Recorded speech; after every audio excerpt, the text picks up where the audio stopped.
Just before we start business, I'd like to welcome Debbie McRae to our committee this morning.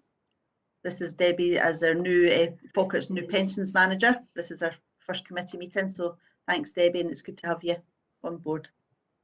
Okay. Thank you. You're welcome. Apologies.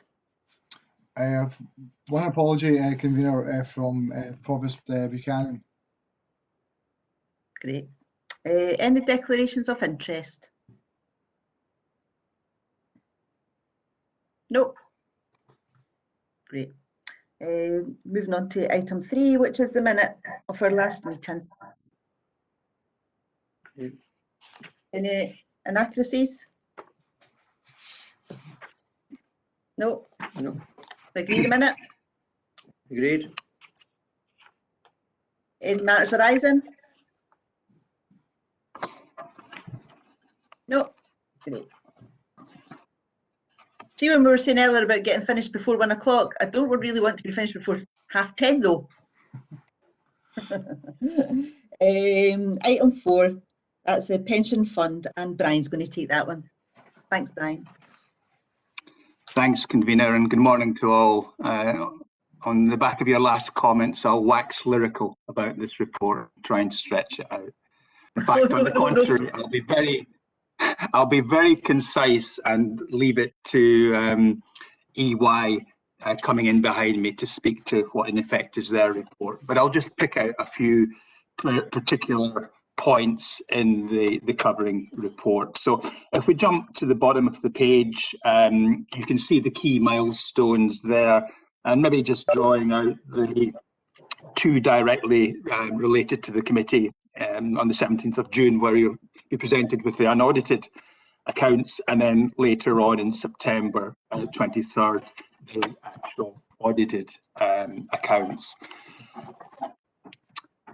The timeline, as we note in the paragraph at the top of the following page, does accommodate, on the back of COVID, the potential to have an extra month. But certainly we are and will be working towards the normal timeline of end of September, and albeit I have caveated it to some degree, are minded to try and work towards that same deadline. There is a linkage apparently with the council's own accounts, but they have the same timeline, so that shouldn't be an issue. I mentioned an EY caveat there. I would also just draw your attention to further caveats at paragraph 3.7. Paragraph 3.4 just draws out 2 particular significant areas of risk, and they're familiar to us, so they aren't new. 5, in terms of the 4 strands that effectively are the best value strands, and maybe just by way of context to note that the council, Falkirk Council, will be subject to one of those occasional thorough best value reviews during the course of the year, so that's going to be quite a big deal for us. In terms of previous audit recommendations in section 4, the first one self-evidently has resolved itself as we've worked through the challenges of COVID. And on the second one in para 4.2, this area represents a continuing challenge, but I think we're making steady progress. Just to note that the sister report from internal audit in terms of their audit plan will come before you at or for the June meeting. And I think that just takes us back to the recommendation at 2.1, convener.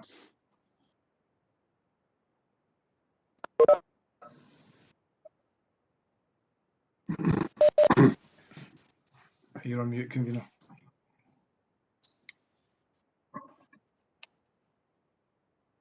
The joys of the mute button. I see we've got Olga and Hassan on this morning, so if anyone's got any questions. Convener, perhaps you might helpfully invite EY to just make some comments on the report, their report themselves, before there's any questions, as a Certainly. suggestion. Thank you. Olga or Hassan?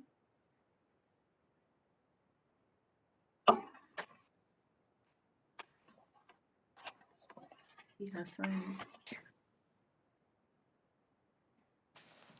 Olga? Yes, I'm just waiting. I think Hassan Brilliant. was I see his taken. cameras went off. Sometimes that means their connection's dropped.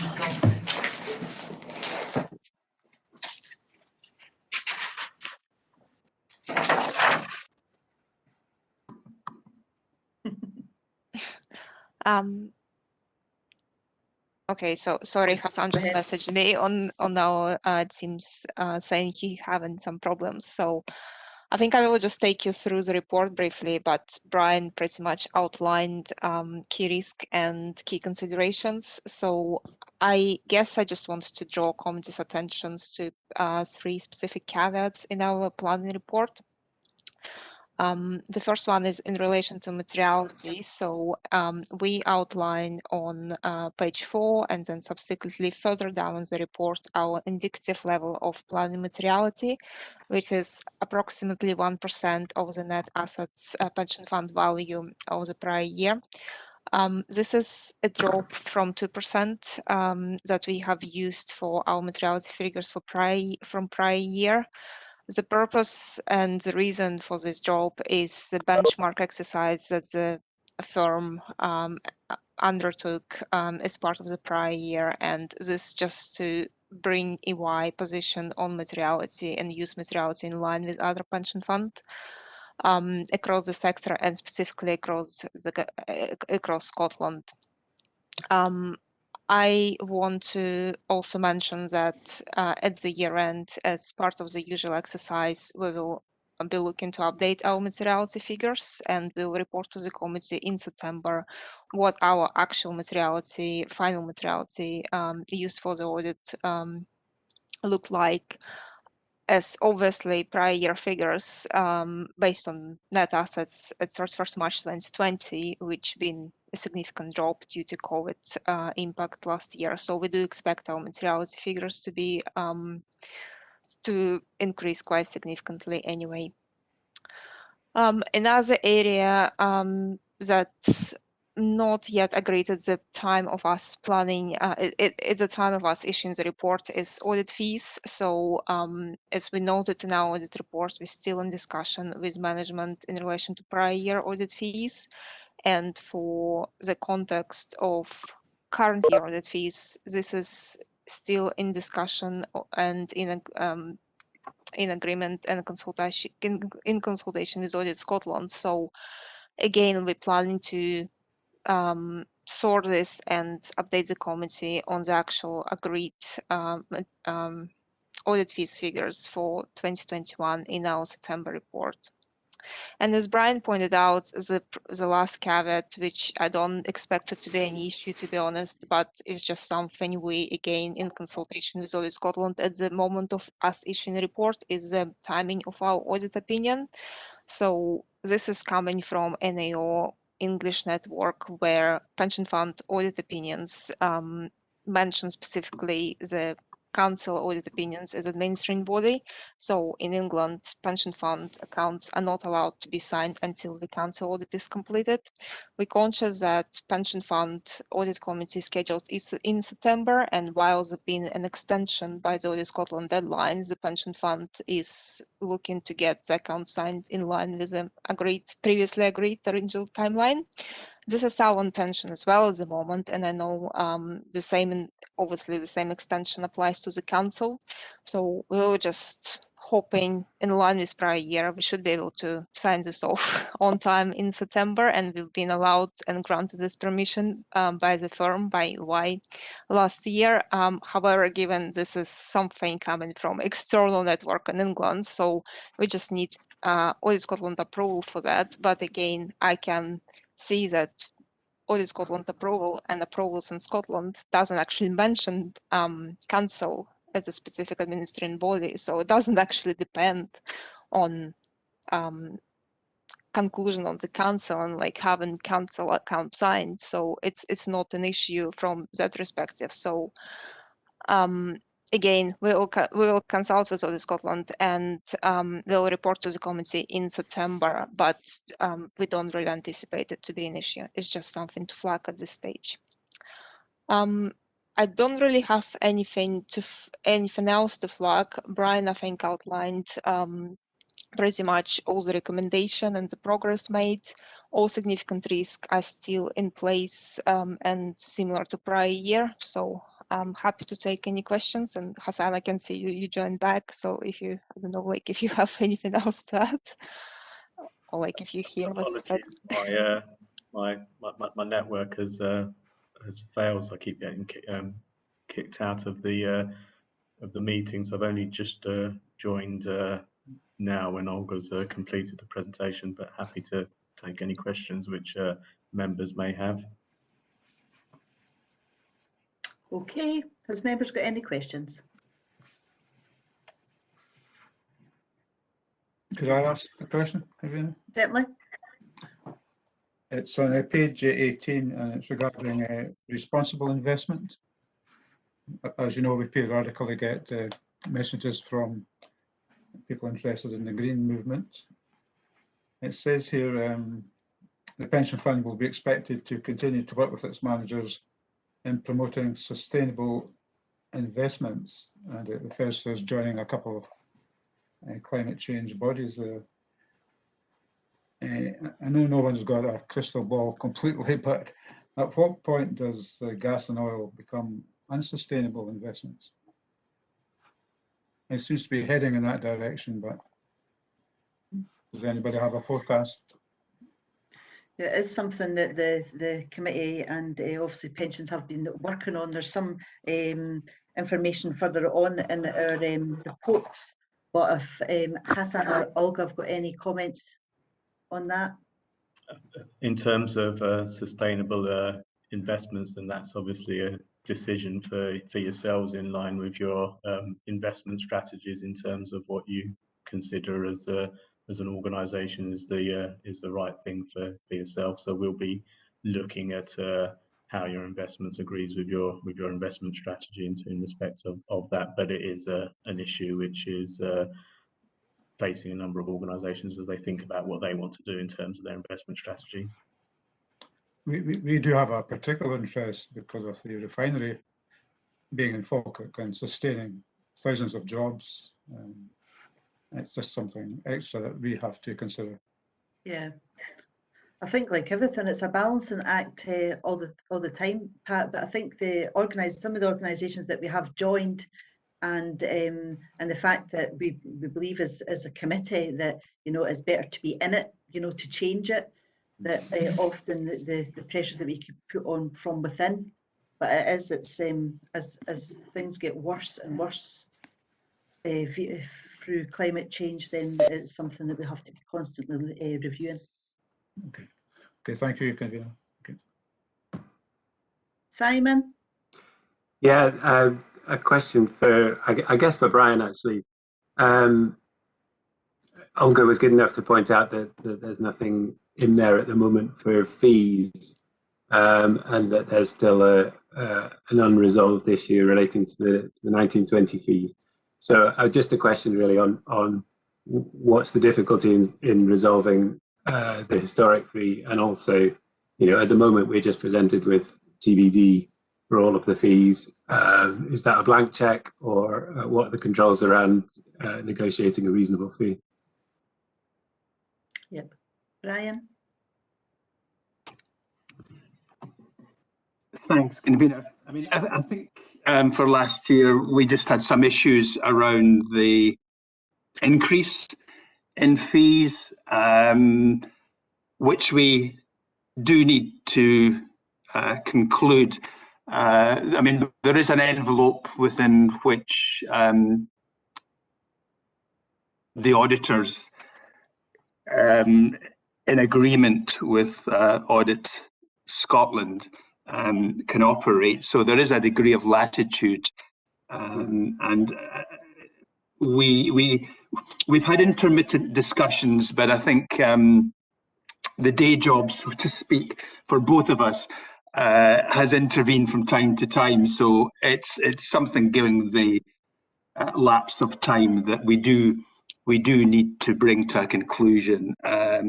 And the fact that it's inevitably surfaced at this meeting, I think, inevitably acts as a further catalyst to just nail a final position, which I would hope would be some kind of compromise.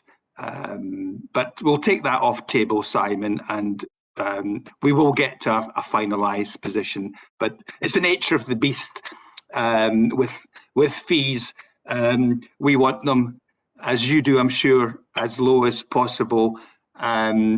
The auditors have certain drivers that colour the level of fees. So somewhere between these two positions, negotiations will lead to a conclusion, and we will get there imminently. Thanks.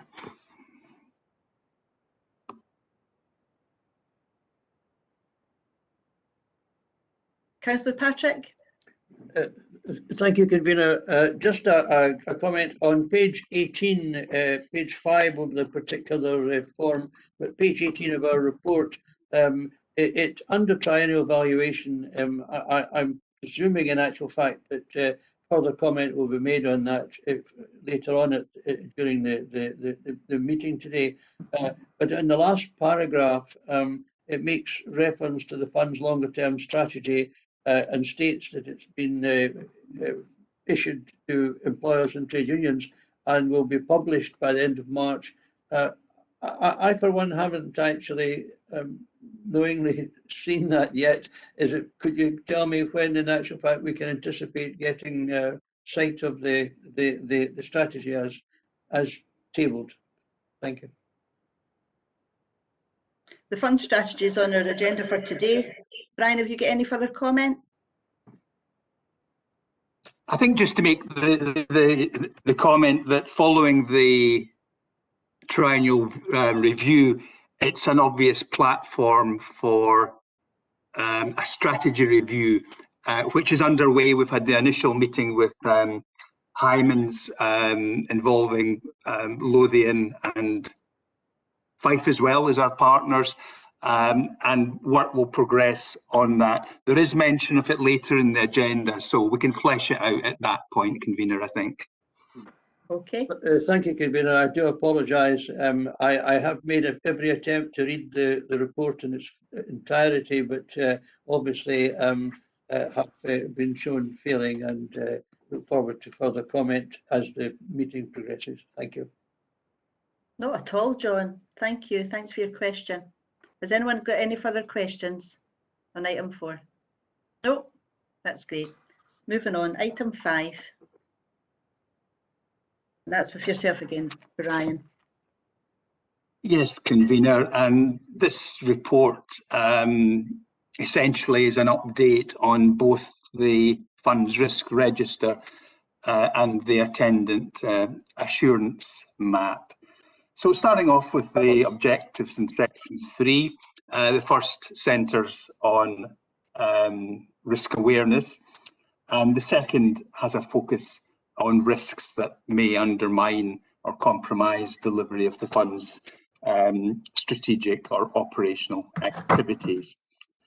In section 4, turning to the actual review of the risk register in the first instance, just to note process, there's a formal semi-annual meeting of senior officers to review the register, and I think very helpfully the chair of the pension board has the opportunity to sit in on these and to make comment. And I think that's been helpful both ways in terms of assessing the position.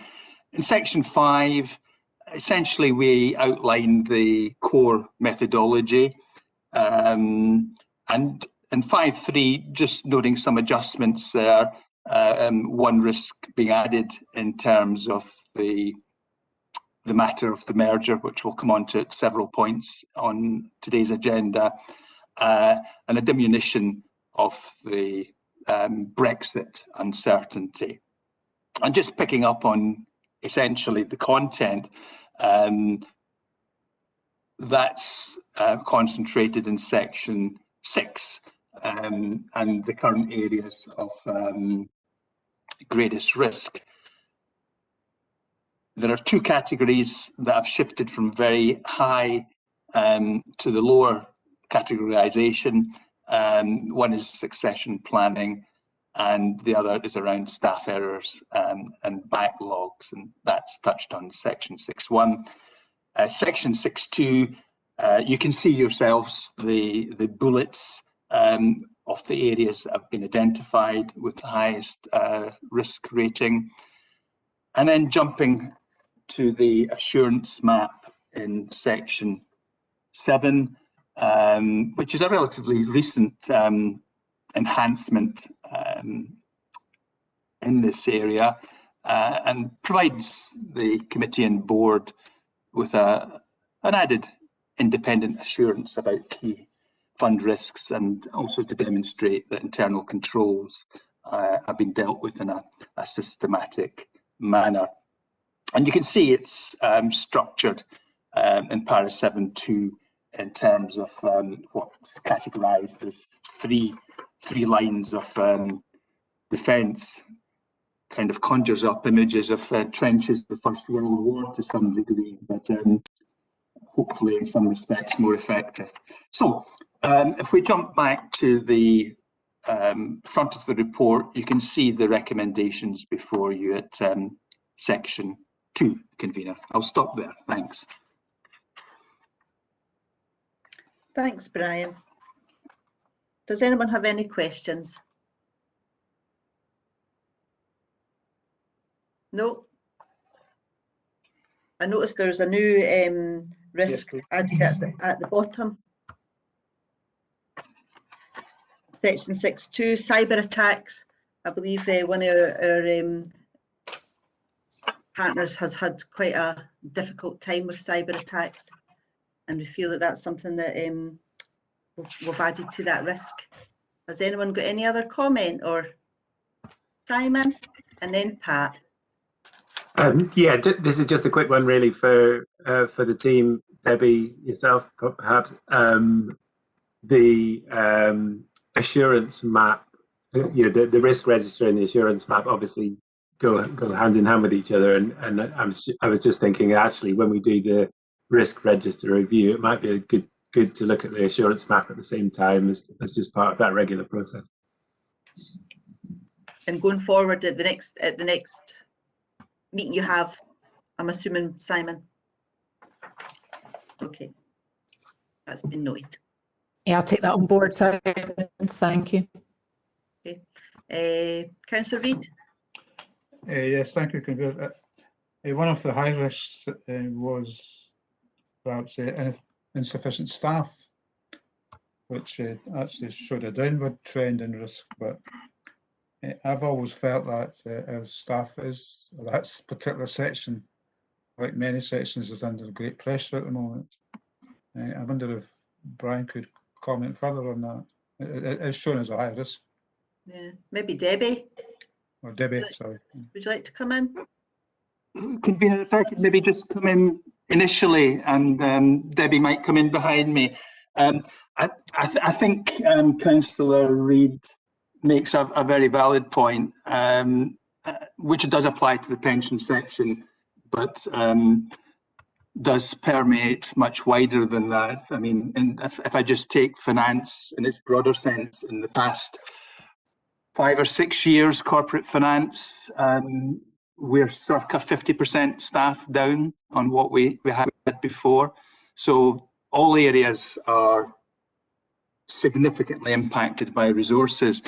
And I know, just if you like, anecdotally, the emails I'm exchanging with Debbie late into the evening and over the weekend are some indication of the work pressure that we're facing. But we have recruited additional staff consistent with the available establishment, and we do recognise going forward with the significant and diverse workload that may need to be supplemented, and most imminently we're looking to replace Debbie's old post with her promotion, and that will make a difference if we can get somebody in there reasonably soon. So happy for Debbie to come in behind me, who's closer to the wider section staffing position. Thank you, Convener. Thanks, Brian. Thank you, Brian. Just really mainly to echo what Brian has said. There's you know, the team we did recruit early last year for some posts, which is why the risk has come down a little in the admin side of things. But as always, things are moving on and there's new issues to be dealt with by the section. So the pressure is on most of the time for all of the team. And as Brian said, we're in the process. We had a couple of interviews yesterday, a couple tomorrow for replacing my old post, which hopefully should provide me with a little bit of respite care. So that is in plan. But yeah, the pressure is on. There's lots of issues going around. None of them are going away soon. So there is pressure on the team to be resourced properly. So we are looking at that and looking at forthcoming issues and seeing if we need further resource on that front as well. Thanks, Debbie. Okay, thank you. Thank you. Jennifer, did you want to question? Yes, if that's okay. It was around risks number 2 and number 5, and I wondered if you could explain why these 2 risks were seen as going up.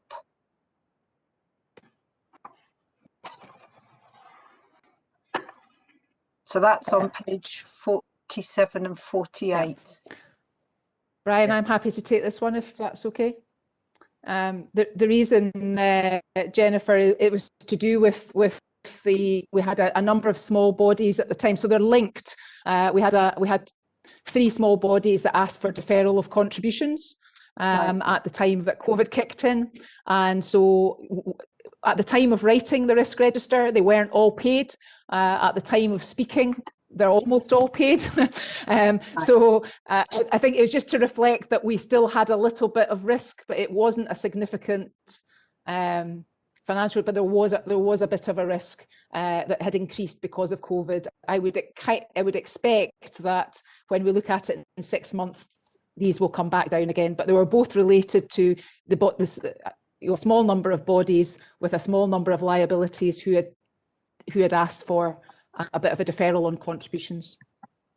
So if I just may, obviously the convener alluded to cyber attack, and yes, that was us, as you'll have seen in the news. So we are arranging a meeting with Debbie just to see if there are any ongoing consequences that will impact directly on what Falkirk Pension Scheme has to produce in a sense of accounts and employer statements, because obviously we've lost data and we're having to recreate our financial records. So just to provide some assurance that we're on the job, and obviously we're going to try and mitigate any impacts onto you.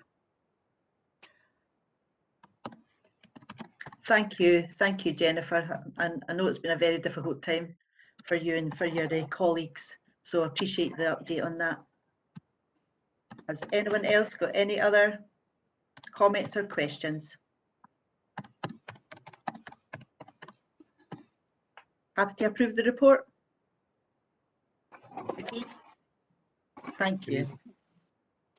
Right, moving on to item 6, and that's with the fund strategy statement, and that's with Debbie. Thanks, Debbie. Thank you, convener. So this item's the funding strategy statement, which we put round as a draft at the September meeting. So this is the framework by which the valuation is done and the employer rates are set, and it is the framework around that. So as a draft version sent to the employers and the unions in October last year, asking for any comments.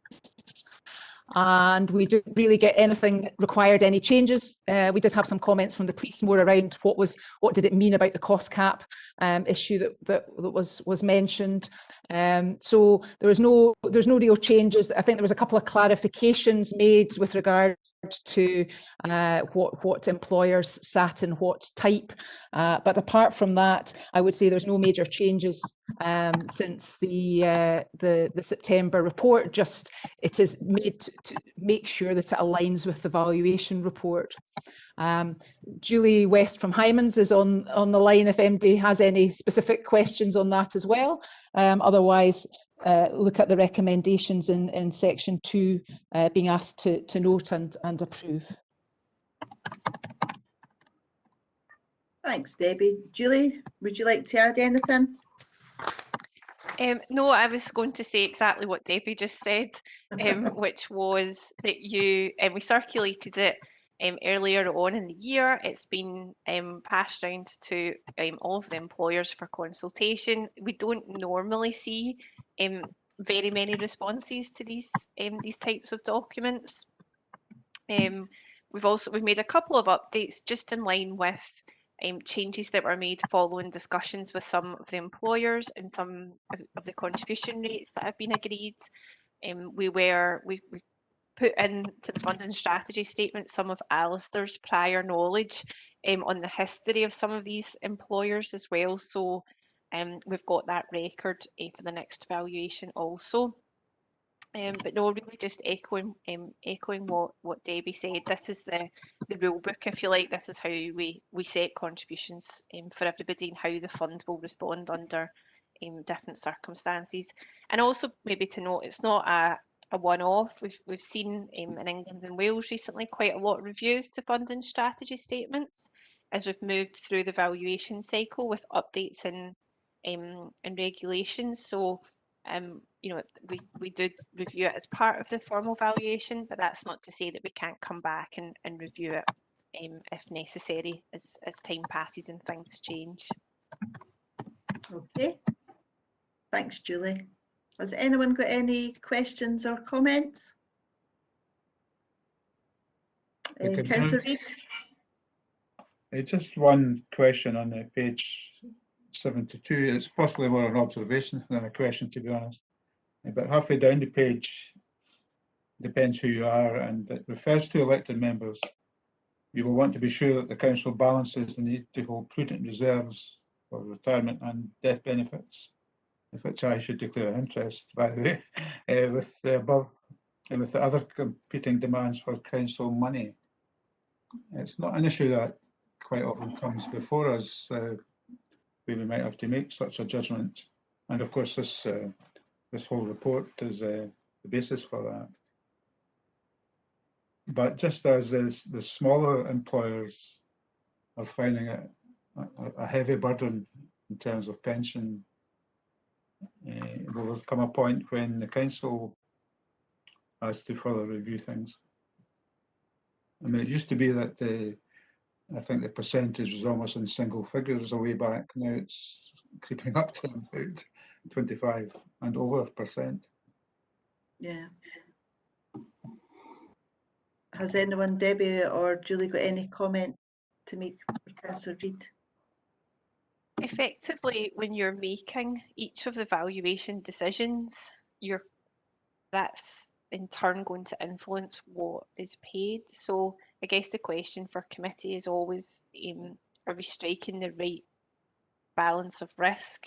So that's why when we present results, we don't just present a single number. We'll say, we're assuming this level of investment return.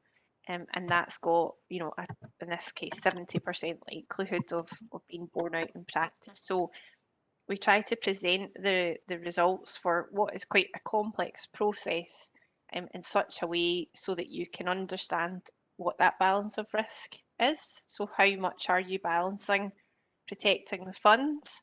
And obviously you can always choose to protect the fund more, and that then, you know, leaves less money for council services, for example, or you take the opposite view, and you lower the level of risk for the pension fund, and that ultimately lowers the amount of money that you hold and the contributions you pay. So we maybe don't explicitly talk about it in the terms of, you know, an elected member balancing, you know, council funds, for example. But certainly when we're discussing the risk associated with all of the funding decisions, that's the balance that's being made. Okay, Okay, thank you. thanks, Julie. Has anyone else got any other, don't want to miss anybody? Okay, so can we move to approve? Agree? Yep. I've seen some nodding Agreed. heads. Agreed. Moving on to item 7, and that's with Debbie again, pension fund valuation update. Thank you, convener. So this is just give an update on the fund valuation, which requires by the regulations to be signed off by the 31st of March, so not long now, along with the funding strategy statement. And so it's just a bit of an update of where we are and how close we are. So very close is the answer. I think as was presented at the December meeting, the funding level for the fund has moved to, was 94% as at the 31st of March 2020. The feeling is that with asset movements since then, that if we were to do it on the same basis now, we'd be a bit higher than that. However, it's taken at a point in time. So the report also mentions in section 5 various significant events affecting the valuation, the McLeod judgment, the cost cap mechanism, etc. Julie is, after I've spoken, going to do a bit of a presentation on the valuation in general, so I'll leave those subjects to her to expand on. And just from the fund's perspective, to let members know that we have engaged with all the employers, and actually because of COVID and being able to do it virtually, we've engaged with bar one, all employers on their employer rates, which has been useful for lots of reasons, to get rates, discuss rates and tell them how they're calculated and why the changes from previous valuations, etc. So I think that's been quite useful for the fund and the employers to do that.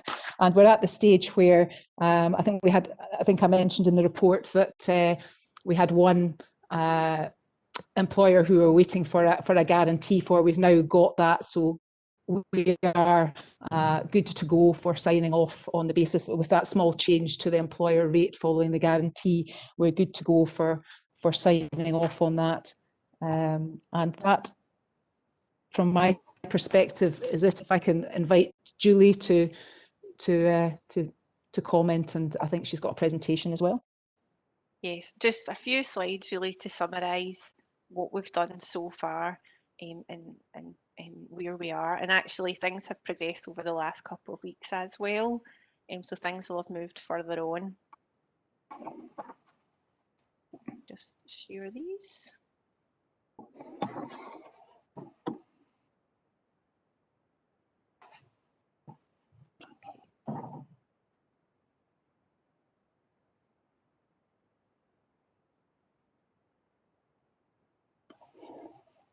Okay.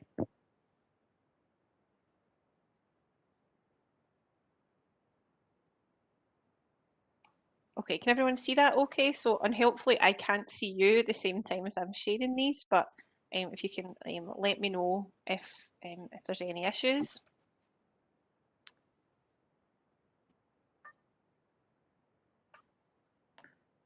Everything Is seems it fine.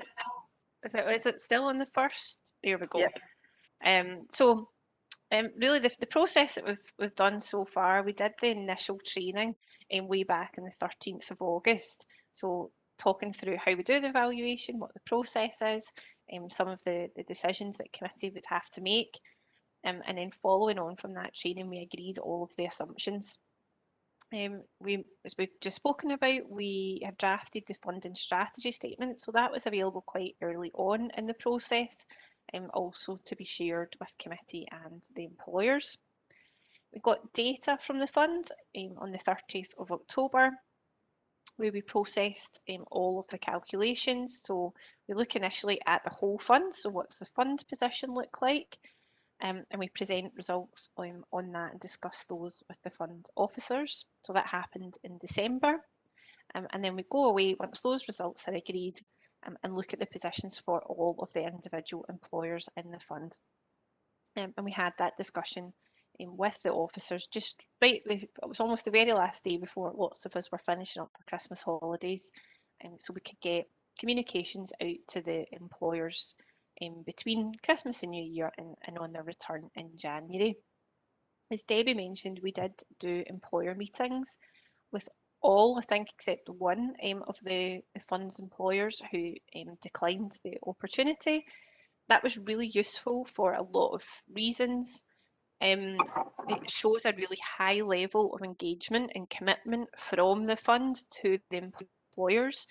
Something that's definitely not commonplace around all funds in the country.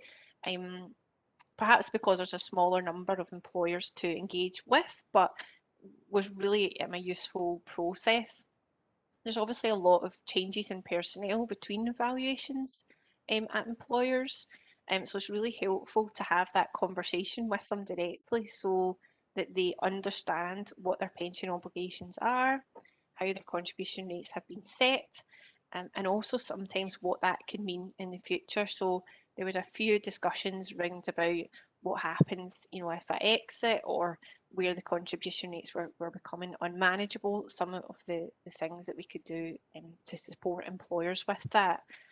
One of the outcomes of those discussions was an employer was able to secure a guarantee from one of the councils, which is a bit of a win-win situation from the fund's perspective. So it means the fund are more have more certainty round about if that anything was to happen in the future with that employer, if they weren't around to meet their pension obligations, there's a council there to back those.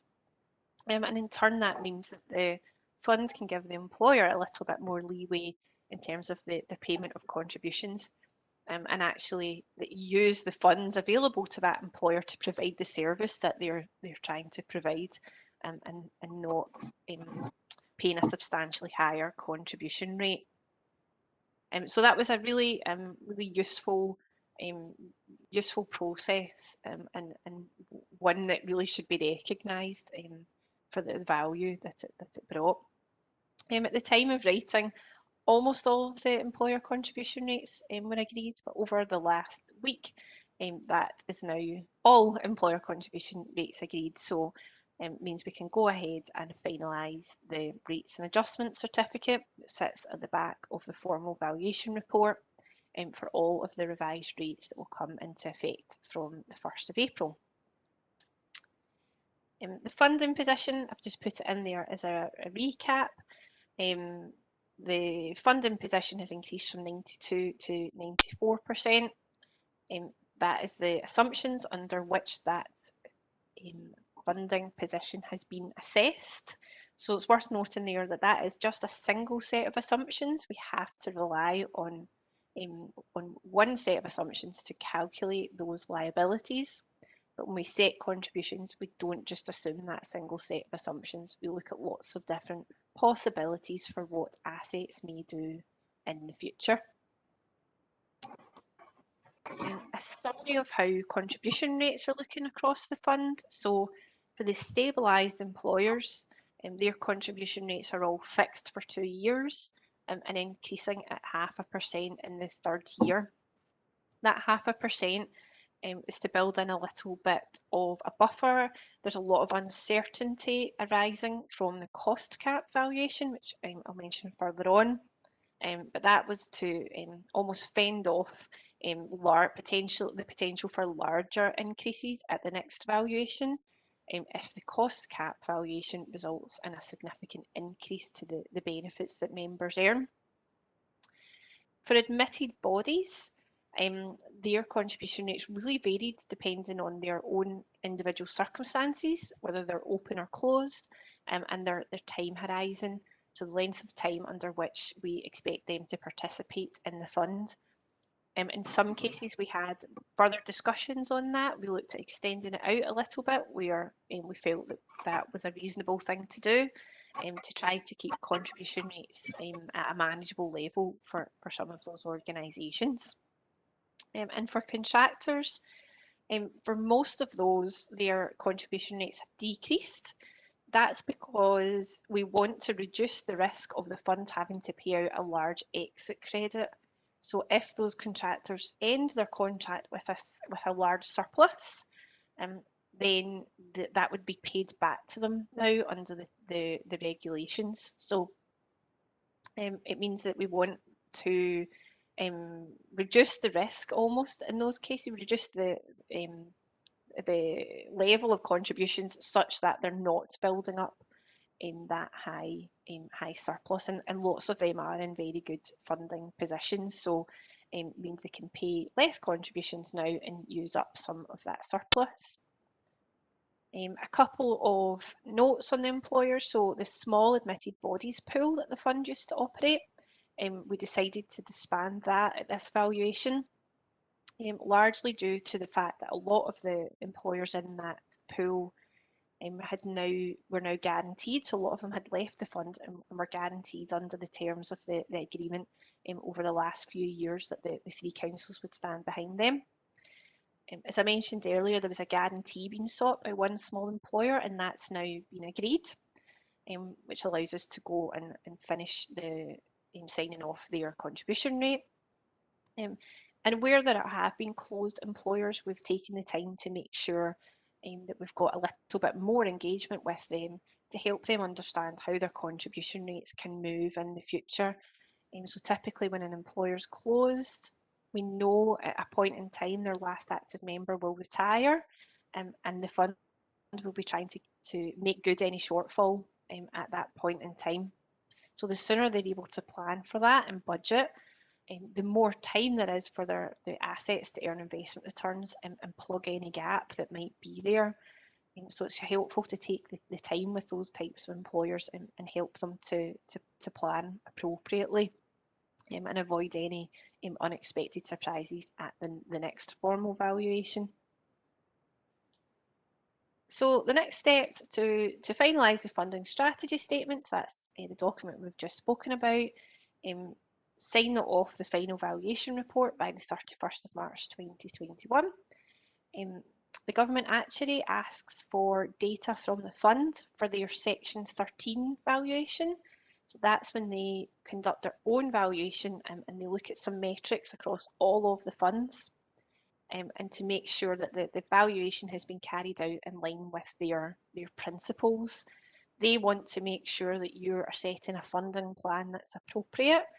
So it's not pushing the cost of providing these benefits onto future generations of taxpayers, for example, and really make sure that the fund is holding sufficient assets, and they've got a series of metrics that they look at. We typically don't see very many flags being raised from GAD with our funds on that.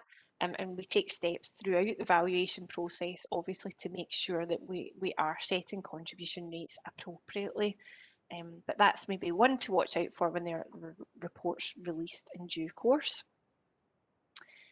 We've mentioned the cost cap valuation. That had been ongoing. We thought we might have had an update on that in February. The cost cap valuations that have been carried out in the other public service schemes had showed a decrease in costs due to the methodology that they used to carry out that valuation. A decrease in costs meant that they would have to increase the benefits that members earned in the scheme. So that would be a direct change to something like the accrual rate or the level of employee contributions. So a drop in employee contributions would mean an increase in employer contributions. We now know that that valuation, we won't have the results prior to signing off the valuation. So it's helpful in one respect, it's removed that element of uncertainty.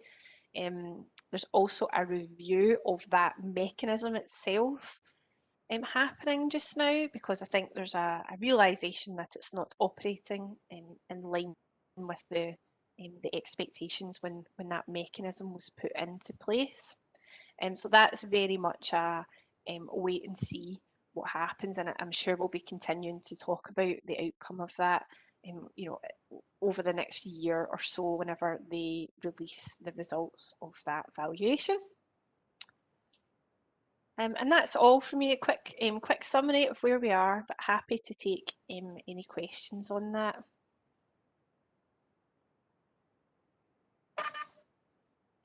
Thank you, Julie. I see Andy's got his hand up. Just before you come in, Andy, I just want to acknowledge that the employee engagement, although it was a very good exercise, I'd like to recognise at this time that it was a lot of work put into that, and show my thanks and appreciation to the teams that worked very diligently to help and support these smaller employers. Thank you. Andy? Yeah, it's just in Appendix 2. I was looking at the community admission bodies. If you want to have a look, just further south than halfway, Ballyconrain School. And then if you look again at the fourth bottom row, you'll see Ballyconrain School in there again. I just wonder if it's a double counting that's going on.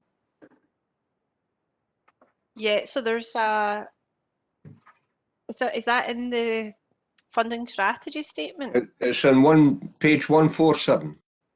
I don't have the papers, sorry, so I can't double check. Is it the final valuation report and the rates and adjustment certificate, or is it in the funding strategy statement? It's in the pension fund valuation employers funding data. Sorry, I'll jump in here. That was an analysis that the pension fund, it's not appendix to your report, Julie. It was an analysis that the pension fund did, and apologies, that has been included twice in that table. So I'll get that amended. But the idea of the table was just to show what the funding level per employer was on that, and how small the community admission bodies are in relation to the overall fund with the council and the stabilised bodies. We produced that at the last valuation, but apologies, yes, that has been included twice. Okay, right. Sorry about that. It's just popped out because I saw it twice. That was all. Okay. Yeah. No, thank you for pointing that out. Thanks, Andy. Anyone else?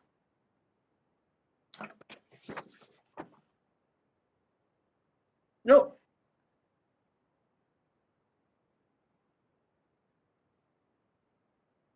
So we've asked to note the report and the progress. Okay, moving on. Agenda item 8. That's for yourself again, Debbie. Thanks, Debbie. Thank you, convener. This agenda item covers general governance matters. So you will see there's quite a number of matters that are raised, which reflects the number of issues surrounding pension fund and pension fund regulations, etc. So I will pick out a few as we go along, and then let MD ask any questions. The first item I'd like to pick out is in section number 3 is the board appointment. Raymond Smith has joined the board, and I noticed that he was managed to join as after the meeting started this morning. So welcome, Raymond. Raymond has joined and has had his induction training last week. So hopefully I've not baffled him too much with that. The next point regarding number 4 is the fund merger, and there's a little bit of outline about that. However, obviously that is a subject of a special meeting on the 22nd of March, so it's just really to highlight that to some extent what's written there is a wee bit of a guide, but it's superseded by the papers for the 22nd of March, to which we hope most members will be able to attend to see the presentation by the consultant. There's also a bit of information updates on current issues, the McLeod and cost cap, which Julie has kindly covered off in the evaluation report. The next point I'd like to highlight is the section 7, the cash management policy. There's a counterparty limit update. When we had internal audit, been doing some work and spotted that we had breached the counterparty limit for the Royal Bank of Scotland, but had highlighted, however, that our counterparty limits didn't quite mirror what the council treasury were using, and they were using higher limits. So made a recommendation that we should look at increasing those. So we've also kind of put a process in place to review those counterparty limits against the treasury ones every 6 months or so, to make sure that we're aligned with that. So this paper, as highlighted in 2.2, is asking the committee to approve the updated counterparty limits, which are shown in Appendix 1 to this agenda item. And that takes the banks from 8 million to 10 million as a limit.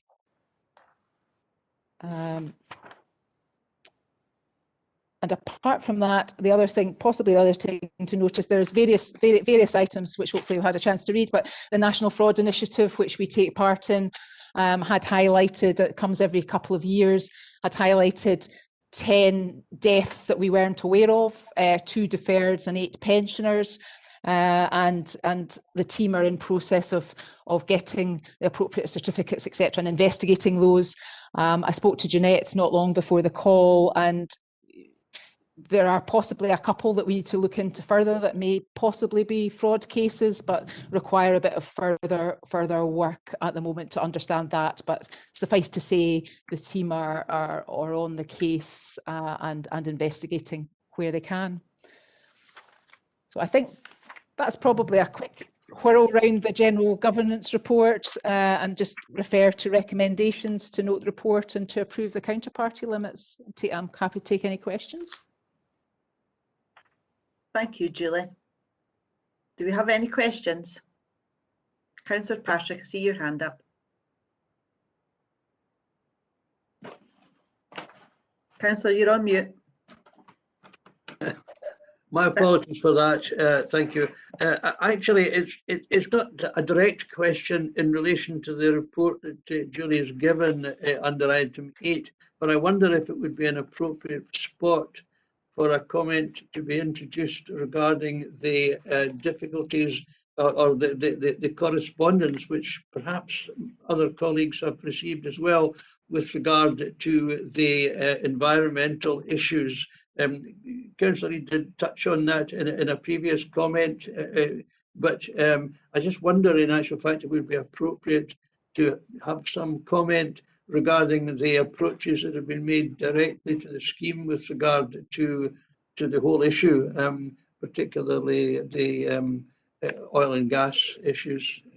Certainly, I know particularly been receiving quite a lot of communication directly from people happen to be within my constituency who have a particular interest in this. I just wonder if the scheme could, if you comment, what approaches have been made nationally. Debbie? Thank you, Councillor Patrick. Yes, and following on from our conversation, you're not the only councillor or member of the committee and board to receive those requests. They all seem to come around a very similar time from very similar related parties, and the wording was very similar.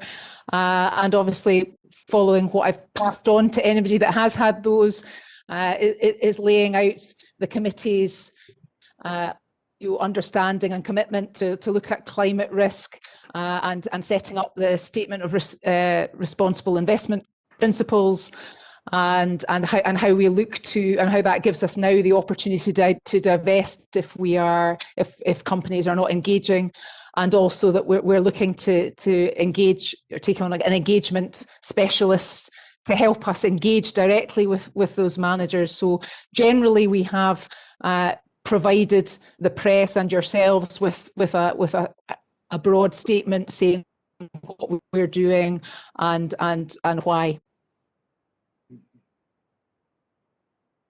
Thank you, Julie. I have no further comment to make except to say that it would. I think it's to our interest and advantage to always have our awareness of the issues duly recorded, so that we cannot in any way be held wanting as far as a response is concerned. Thank you. Thanks, John. I've got Neil and then I've got Pat. Councillor Coleman? No, convener, I don't have a question. Sorry for indicating otherwise. Oh, sorry. Councillor Reid. Yes, it's just a comment on COVID. As they say, it's an ill wind that blows no good. And this morning we've probably saved a fortune on carbon emissions by having it in-house. I noticed that we've also taken advantage in terms of administration to get ever closer to a paperless operation. It says here holding an agenda with 200 pages, but that's by the by. I take it that will have a financial effect as well. Our admin costs should reduce quite considerably, I would have thought. I think right across the board, people are using less paper, and certainly that is, as we try to get as many positives out of COVID as we possibly can, that is definitely one of them. And the climate downtrend in admissions and everything has been recorded as the lowest since I think the 1950s. So that, in one way, I suppose our planet is maybe fighting back, you could say. But Debbie, I don't know if you've got any further comment to make. I think from the administration of the fund perspective, when we get to the pension fund budget, you'll see we're looking at scanning paper files, excuse me, and getting rid of as much paper as possible to take the lessons from COVID and push them perhaps a bit further than we would have, or faster than we would have done with regard to having scanned images on our pensions system and getting rid of as much paper as we can. So that will help, and then obviously looking into the future about paperless payslips, etc. So there is an agenda to reduce that, certainly over the next couple of years. Thanks, Debbie. Tony? Sorry, Pat. Yep. It's okay. Just one final comment. I noticed one of the votes that we made was in regard to the Cisco chairman and chief executive getting $30 million in pay in 2019. I assume we voted against that. It's therefore somewhat ironic that we're using Cisco for this meeting. Yeah. Thanks for that. We've got Tony, and then we've got Councillor Blackwood. So Tony?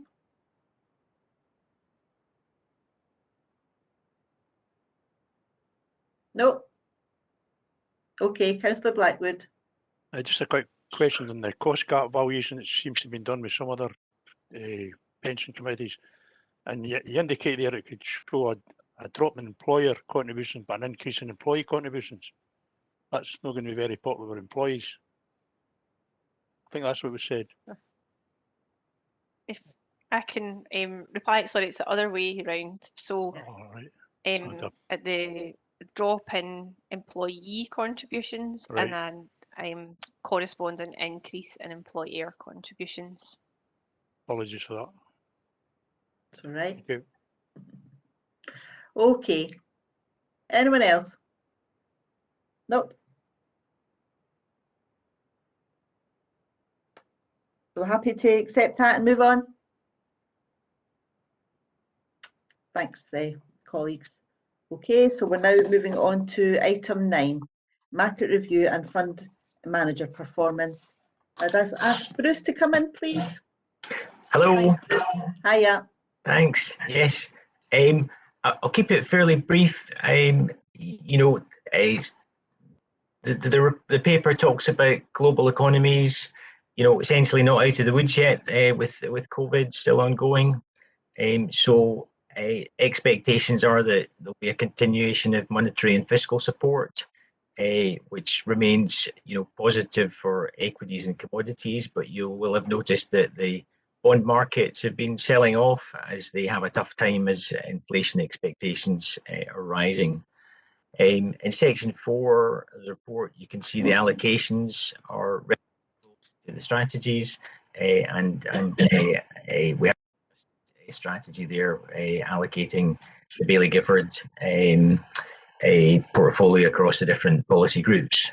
The returns are in section 5. It's already been mentioned that the funding level is probably up since March 2020 because of you know, bond yields rising, which is positive in the sense that it lowers the liabilities,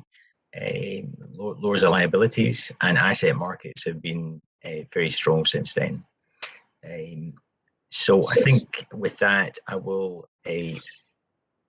ask for questions on the paper.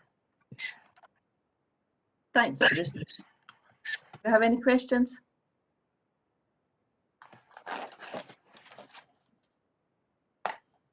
No. Okay. Taking back to recommendations. Happy to agree? Yep. Yep. Thank you. Agenda item 10. That's just to let people know that obviously we're going into confidential matters now, and the public will be excluded. As we've not got any public, the live stream will be stopped.